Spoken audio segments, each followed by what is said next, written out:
in today's class, we'll be looking at what are column store databases. To understand column store databases, first we have to understand what is row-oriented storage. So we all have learned relational database management systems, and we know the organization of files in an RDBMS, and we know what is row-oriented storage. But let me explain this again. So let's consider this data, and suppose I want to store the data of students from a particular department with the registration and marks to my database. So how it's going to get stored? Data will be moving to the hard disk, and I hope you all know the structure of the hard disk. You'll have the disks, and these are called platters, and you'll have a spindle, and you'll have a read-write arm that will rotate and write data or read data from the platters. So we have seen the structure of hard disk drives in our previous lectures, in our previous semesters. Right now, what we understand is data that is written will be moving on to the surface of the platter. So I have created a visualization for you on how this data is going to be stored. Say, consider this to be a disk like this, and on this disk we'll have sectors and tracks. So tracks, the disk will be divided into tracks, and the tracks in turn will be divided into sectors. So let's assume that this is one of the sectors. So whenever you write this data, the data will be moving on to a block on the sector.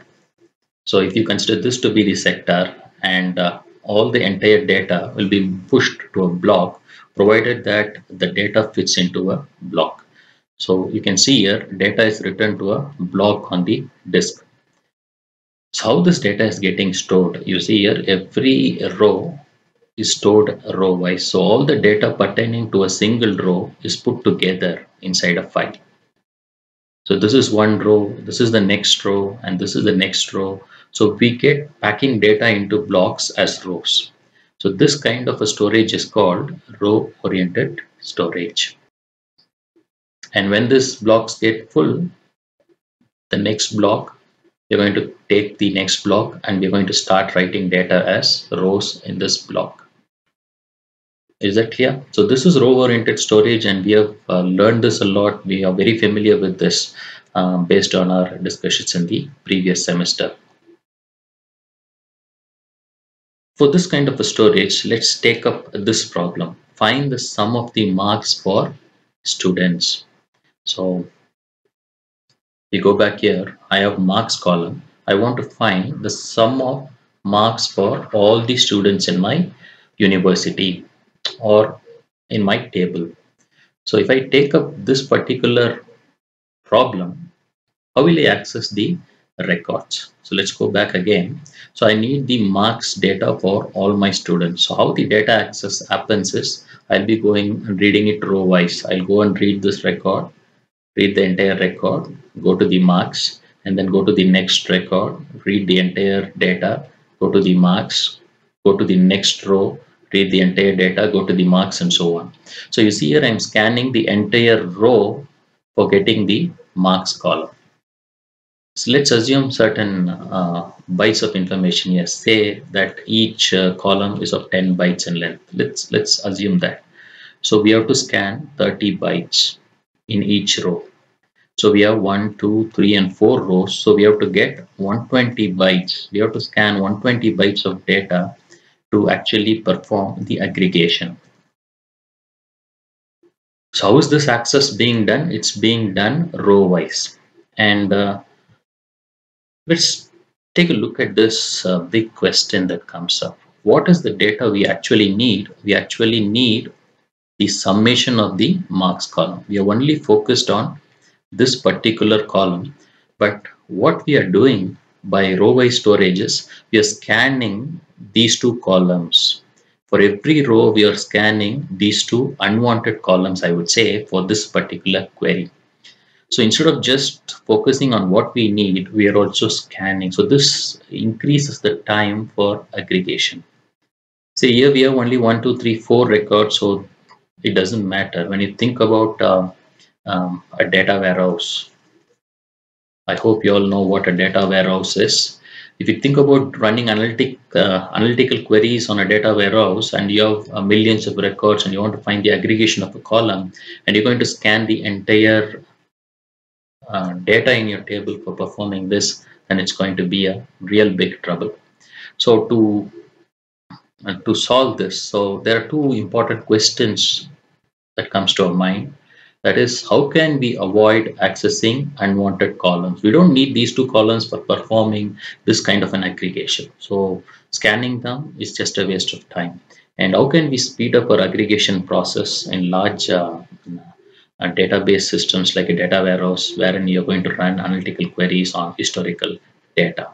So these two questions need an answer. And for that, the answer is column store databases. So we'll now go and quickly look at what is a column store database. So let's take the data again. So this is the same data that we have seen in our previous slides. And when we are going to use a column store database, how it stores the data, that's the difference. So let's consider the disk again, the sector, and say that we are writing the data.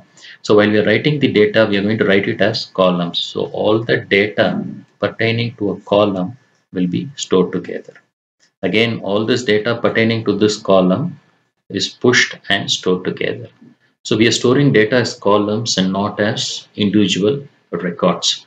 So that's the difference. That's how a row-oriented storage differs from a column store database. So we store all the data as columns. And what is the advantage of this? If I want to run some aggregation on one particular column, I'm just going to go and access only this column and run my aggregation using this column. So that's the main difference between row-oriented storage and column-oriented storage. And the databases that follow column-based storage are called column store databases. As told earlier, this is mostly used to maintain data warehouses, wherein we do a lot of aggregation, we run a lot of analytical queries on the historical data. For such kind of purposes, we use column store databases. So this is the purpose. Aggregating large volumes of data may require a column store architecture wherein values of each single column are stored contiguously. So this is very efficient in processing data in data warehouses. So what are the advantages of a column store database? Aggregation can happen quickly. And this is another important thing. No need to scan unwanted columns. And another very interesting thing is when you put data together as columns, you can also compress data. So this will be our next topic of discussion, how to compress data. So even before looking at data compression, let's take some databases that support column store architecture. We have Cstore Vertica, which is the commercial version of Cstore.